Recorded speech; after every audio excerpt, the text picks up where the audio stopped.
You all wanted it? Here it is. The A&E Shawn Michaels special.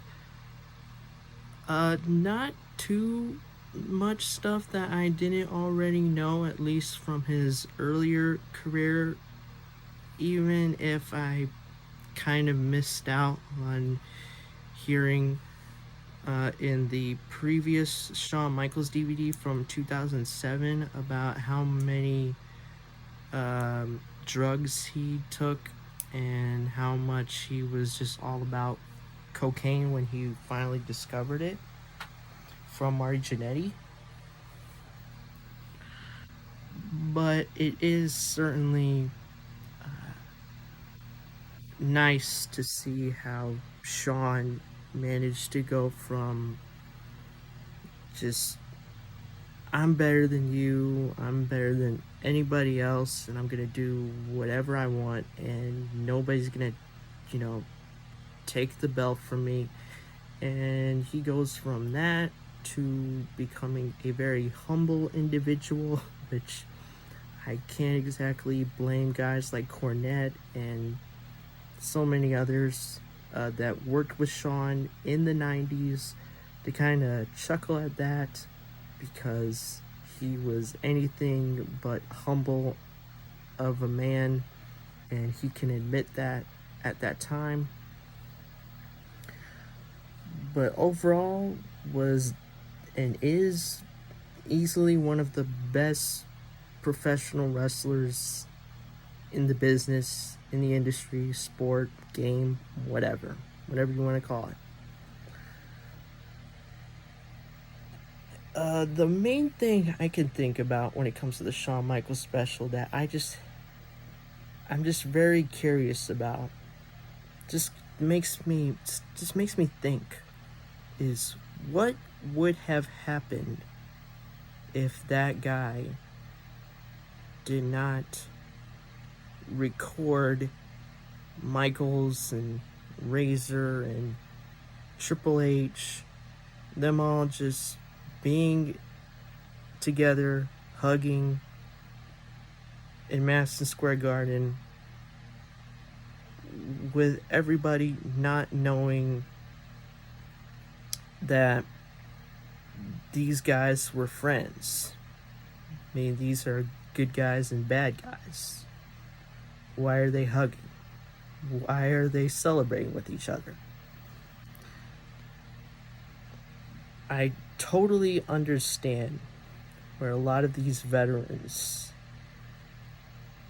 find that still to be a very disrespectful moment, and I definitely don't disagree with them that it's a moment that technically should have never happened, and I certainly don't think it should have happened to begin with.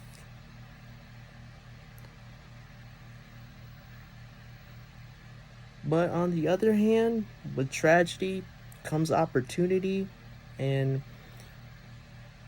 because of that, Triple H lost his King in the Ring opportunity, and it was given to Stone Cold Steve Austin, and we all know how he just transcended the business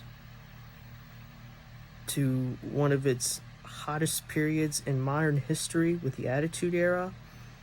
And even with Triple H kind of getting the blame for it, and also again rightfully so, because he wasn't the one that was out there doing drugs, and he wasn't leaving, so yeah, he should have known better. But hey, it worked out for him. I mean, not too far long after that, he ended up becoming the husband to Stephanie McMahon and the father-in-law to Vince, and look at him now. The guy's got his hand and foot in the company practically. But going back to Shawn, I definitely agree that Shawn became even better than he was back then once he just kind of found religion and was just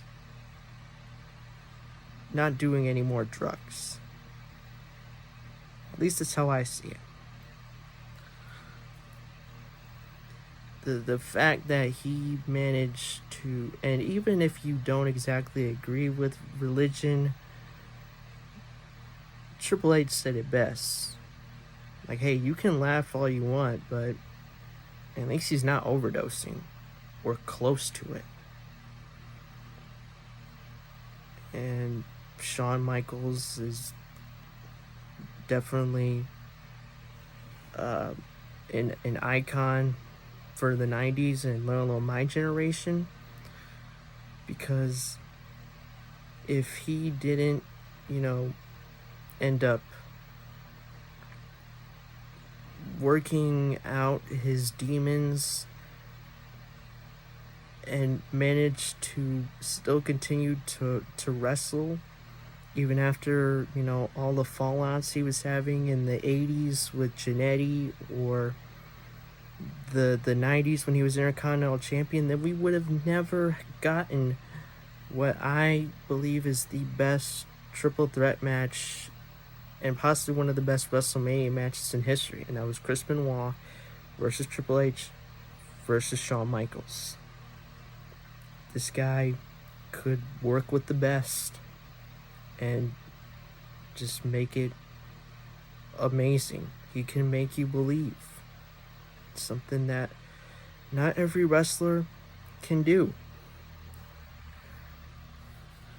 So that's my review of the Shawn Michaels special. I know I didn't go into everything. I may have obviously missed some things, but I think I covered the majority of it.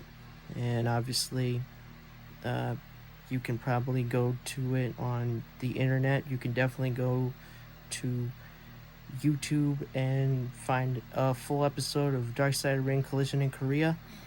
Be sure to let me know down in the comments below what you guys thought of this review and what you guys thought of this special, and maybe even the question, what exactly would have happened, better yet, if Shawn Michaels didn't continue to wrestle after late 80s, early 90s? How would wrestling change? And who would be considered the best professional wrestler? Who would eventually become the main guy that everybody, no matter who you are, no matter how long you've been in the industry, that would say, this guy is the best in the business? Thank you.